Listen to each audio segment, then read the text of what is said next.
بسم الله الرحمن الرحيم. قال الله تبارك وتعالى وقال لصاحبه لا تحزن إن الله معنا. صدق الله العظيم. حضرت ابو بکر رضی اللہ تعالیٰ عنہ اسلام کے پہلے خلیفہ اور اسلام میں سب سے پہلے داخل ہونے والے مشرف اور مکرم انسان تھے. حضرت ابو بکر رضی اللہ تعالیٰ عنہ کی زندگی بعد والے خلفاء کے لیے ایک مثالی نمونہ ہے. حضرت ابو بکر رضی اللہ تعالیٰ عنہ حضور اکرم صلی اللہ علیہ وسلم کے جگری یار اور دوست اور آپ کے سسر ہیں. حضرت عائشہ رضی اللہ عنہا حضرت ابو بکر کی بیٹی ہیں جن کا نکاح آپ علیہ السلام سے ہوا تھا. حضرت ابو بکر رضی اللہ تعالیٰ عنہ کی زندگی ہمیں ایک سبق دیتی ہے اور ہمیں سکھلاتی ہے. جب حضور اکرم صلی اللہ علیہ وسلم کو اگر کسی چیز کی بھی ضرورت پڑی تو سب سے پہلے حضرت ابو بکر رضی اللہ تعالیٰ عنہ ایک ایسے جانثار اور ایک ایسے فرما بردار صحابی ہیں کہ جنہوں نے حضور اکرم صلی اللہ علیہ وسلم کا ہر موڑ کے اندر ساتھ دیا ہے اور کبھی بھی آپ کو تنہا نہیں چھوڑا. جب بھی آپ علیہ السلام نے لوگوں سے مال کی درخواست کی تو حضرت ابو بکر رضی اللہ تعالیٰ نے اپنے مال سے پیچھے نہیں ہٹے, اور جب بھی اپنے جان کی دینے کی باری آئی اور آپ نے اعلان کیا تو حضرت ابو بکر رضی اللہ تعالیٰ اس سے بھی پیچھے نہیں ہٹے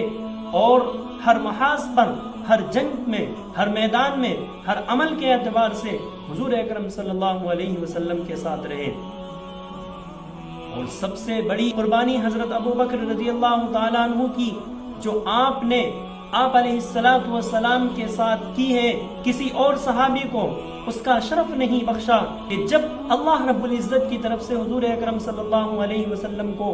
مکہ چھوڑنے کا حکم ہوا اور مدینہ کی طرف روانگی کا حکم ہوا تو اس وقت حضرت ابو بکر رضی اللہ تعالیٰ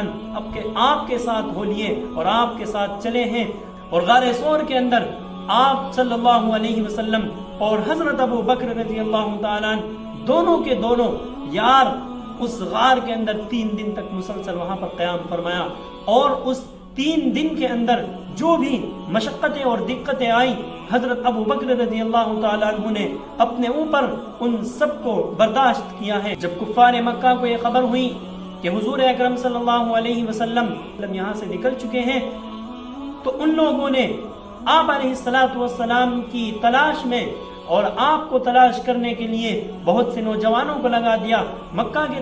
تمام لوگ حضرت حضور اکرم صلی اللہ علیہ وسلم کو ڈھونڈنے میں لگے ہوئے ہیں, لیکن اللہ رب العزت نے آپ کی حفاظت کا کیا انتظام فرمایا کہ حضرت ابو بکر رضی اللہ تعالیٰ عنہ کو آپ نے اپنے ساتھ لیا اور اپنے مکان کے اندر حضرت علی رضی اللہ تعالیٰ عنہ کو سلا دیا. وہ لوگ جو حضور اکرم صلی اللہ علیہ وسلم کے گھر کا احاطہ کیے ہوئے تھے, گھیرے ہوئے تھے, وہ یہ سمجھ رہے تھے کہ حضور اکرم صلی اللہ علیہ وسلم جب صبح کے وقت میں اپنے گھر سے نکلیں گے تو ہم ان کے اوپر حملہ کر دیں گے. لیکن اللہ رب العزت نے کیا انتظام فرمایا کہ اللہ تعالیٰ نے آپ کو پہلے ہی نکل جانے کا حکم دے دیا اور آپ علیہ السلام رات میں کسی وقت یہاں سے نکل چکے اور حضرت علی رضی اللہ تعالیٰ عنہ کو اپنے بستر پر سلا کر کے چلے گئے. اور وہ لوگ یہ سمجھتے رہے کہ حضور اکرم صلی اللہ علیہ وسلم اس بستر پر تشریف فرما ہے اور سو رہے ہیں, لیکن آپ علیہ السلام یہاں سے پہلے ہی نکل چکے تھے. اور جب صبح ہوئی حضرت علی رضی اللہ تعالیٰ عنہ اپنے بستر سے باہر نکلے تو وہ سب کے سب حیران رہ گئے. ان لوگوں نے اس کی خبر پہنچائی اپنے آقاؤں کی طرف, اپنے سرداروں کی طرف کہ اس طرح ہمارے ساتھ یہ معاملہ پیش آیا. تو ان لوگوں نے حضور اکرم صلی اللہ علیہ وسلم کی تلاش میں لوگوں کو لگا دیا, جوانوں کو اکٹھا کر کے ان کے پیچھے لگا دیا کہ جاؤ اور ڈھونڈ کر کے لے کر کے آؤ, اور جو بھی حضور اکرم صلی اللہ علیہ وسلم کو ڈھونڈ کر کے لائے گا اس کو 100 اونٹ دیے جائیں گے. اور اونٹ اس وقت بڑا قیمتی سرمایہ ہوا کرتا تھا اور جس کو یہ سعادت مل جاتی اس کو 100 اونٹ انعام میں دیے جاتے. حضور اکرم صلی اللہ علیہ وسلم 3 دن تک غار ثور کے اندر رہے, وہیں پر مقیم رہے. حضرت ابو بکر آپ کے ساتھ رہے. حضرت ابو بکر رضی اللہ تعالیٰ عنہ نے یہاں پر مجاہدانہ کردار ادا کیا اور یہاں پر آپ نے بہت زیادہ قربانی پیش کی ہے. حضرت ابو بکر رضی اللہ تعالیٰ عنہ کے بارے میں آتا ہے کہ غار کے سوراخوں کو کسی کپڑے سے بند کیا، لیکن ایک سوراخ جو رہ گیا تھا وہ بند نہیں ہو سکتا اور کپڑا نہیں رہا تھا۔ حضرت ابو بکر رضی اللہ تعالیٰ عنہ نے اپنے پاؤں کی ایڑی اس سوراخ پر لگا دی، اور کہیں ایسا نہ ہو کہ اس سوراخ سے حضور اکرم صلی اللہ علیہ وسلم کو کفار دیکھ سکیں، اس لیے اپنے پاؤں کی ایڑی وہاں پر رکھ دی۔ اس دوران حضرت ابو بکر رضی اللہ تعالیٰ عنہ کی ران پر حضور اکرم صلی اللہ علیہ وسلم اپنا سر مبارک رکھ کر کے آرام فرما رہے تھے۔ دیکھا کہ جب حضرت ابو بکر رضی اللہ تعالیٰ عنہ کو سانپ نے کاٹ لیا تو آپ کی آنکھ سے آنسو گرے، سختی کی وجہ سے اور اس تکلیف کی وجہ سے جو سانپ کے کاٹنے کا اثر اور زہر آپ کے بدن پر چڑھ رہا تھا، تو آنکھ سے آنسو نکل کر حضور اکرم صلی اللہ علیہ وسلم کے رخسار مبارک پر جا گرے۔ اتنے میں حضور کی آنکھ کھل گئی۔ پوچھا کہ ابو بکر کیا ہوا؟ فرمانے لگے کہ ہو سکتا ہے مجھے ایسا لگتا ہے کہ مجھے سانپ نے ڈس لیا ہے۔ اسی وقت حضور اکرم صلی اللہ علیہ وسلم نے اپنا مبارک لعاب اس جگہ پر لگایا اور پھر حضرت ابو بکر کو اس سے افاقہ ہوا۔ ایک انتظام اللہ رب العزت نے حضور اکرم صلی اللہ علیہ وسلم کا حفاظت کا غار ثور کے اندر یہ بھی فرمایا کہ جب حضور اکرم صلی اللہ علیہ وسلم غار ثور کے اندر موجود تھے تو وہاں پر مکڑی نے اپنا جالا تن دیا، اور مکڑی کے جالا تن دینے سے یہ پتہ لگتا ہے، یہ ایسا لگتا ہے کہ یہاں پر کوئی کسی بہت عرصے سے یہاں پر کوئی نہیں آیا ہوگا، اس لیے کفار کو یہ خیال ہو گیا کہ یہاں پر نہیں آ سکتے ہیں، اس لیے وہ پیچھے سے ہی واپس لوٹ گئے، اور حضور اکرم صلی اللہ علیہ وسلم کی اللہ رب العزت نے غار ثور کے اندر اس طرح سے حفاظت فرمائی تھی۔ پھر غار ثور سے حضرت ابو بکر اور آپ علیہ السلام چلے ہیں۔ اگر کہیں پر حضور اکرم صلی اللہ علیہ وسلم کو تھکان محسوس ہوتی تو حضرت ابو بکر آپ کو اپنے کندھوں پر بٹھا کر کے لے کر کے چلتے ہیں۔ حضرت ابو بکر رضی اللہ تعالیٰ جب راستے میں چل رہے ہیں اور آپ علیہ السلام آپ کے ساتھ چل رہے ہیں تو حضرت ابو بکر رضی اللہ تعالیٰ کبھی کبھار چلتے چلتے کبھی آپ کے سامنے آ جاتے، کبھی آپ کے پیچھے ہو جاتے، اور کبھی آپ کی دائیں سائیں آ جاتے، اور کبھی آپ کی بائیں جانب آ جاتے۔ حضور اکرم صلی اللہ علیہ وسلم نے جب یہ ماجرا دیکھا کہ حضرت ابو بکر رضی اللہ تعالیٰ کبھی میرے پیچھے چلتے ہیں، کبھی میرے آگے چلتے ہیں، اور کبھی میری دونوں سمت میں چلتے ہیں، تو آپ نے معلوم کر لیا کہ اے ابو بکر، یہ کس طرح آپ یہ معاملہ کر رہے ہیں کہ آپ کبھی آگے چلتے ہیں کبھی پیچھے چلتے ہیں۔ تو حضرت ابو بکر نے کیا ہی خوب انداز میں جواب دیا۔ حضرت ابو بکر نے جانثاری کا ایک ایسا جواب دیا جسے سن کر لوگ حیران رہ جاتے ہیں۔ آپ نے کیا ہی جواب دیا اور فرمایا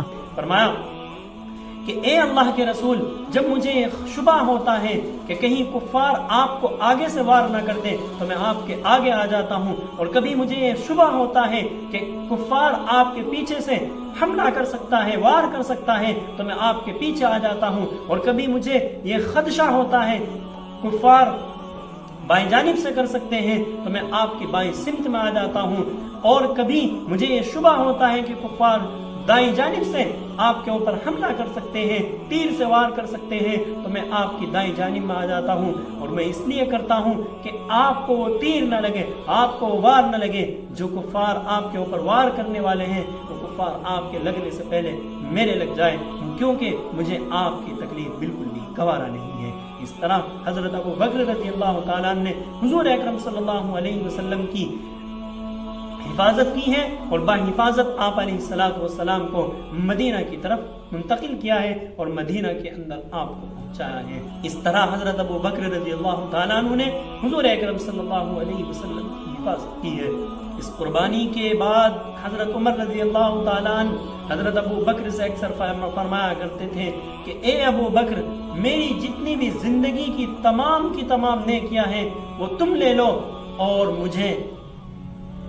ہجرت کے واقعے کی جتنی آپ کی قربانیاں دی ہیں وہ مجھے دے دو۔ حضرت ابو بکر سے حضرت عمر رضی اللہ تعالیٰ عنہ یہ فرمایا کرتے تھے اور بار بار کہا کرتے تھے، کیونکہ حضرت ابو بکر کی جو اس وقت کی قربانی ہے وہ ایسی قربانی ہے کہ اگر تمام کے تمام مدینہ کے اندر، مکہ کے اندر اس کو پھیلا دیا جائے تو تمام کی تمام مکہ کی نیکیاں کم پڑ جائیں گی، لیکن حضرت ابو بکر رضی اللہ تعالیٰ عنہ کی نیکیاں بہت زیادہ بڑھ جائیں گی۔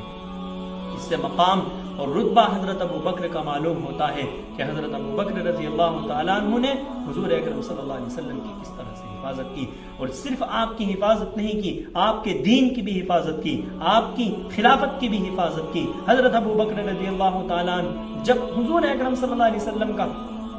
وصال ہو گیا اور آپ علیہ السلام اس دنیا کو چھوڑ کر کے اس دنیا سے پردہ فرما گئے، اس دنیا سے آپ پردہ فرما گئے، تو اس وقت بہت سے لوگ ایسے ہوئے کہ جو دین کو چھوڑنے پر مجبور ہو گئے، ارتداد کا شکار ہونے لگے۔ تو اس وقت حضرت ابو بکر رضی اللہ تعالیٰ عنہ میدان میں آئے اور لوگوں کو سمجھایا اور لوگوں کو ارتداد سے بچایا۔ اسی طرح مسیلمۃ الکذاب جو اس وقت جھوٹے نبی ہونے کا اس نے دعویٰ کیا تھا، حضرت ابو بکر رضی اللہ تعالیٰ عنہ نے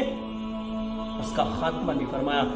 فتنوں کا زمانہ تھا اور فتنے اس دور میں بہت زیادہ ابھرے۔ حضرت ابو بکر رضی اللہ تعالیٰ عنہ نے ان تمام فتنوں کا مقابلہ کیا اور تمام فتنوں کے سر کو قلم کر دیا، اور پھر دین اسلام کی حضرت ابو بکر نے اس طرح سے حفاظت کر کے دکھائی ہے۔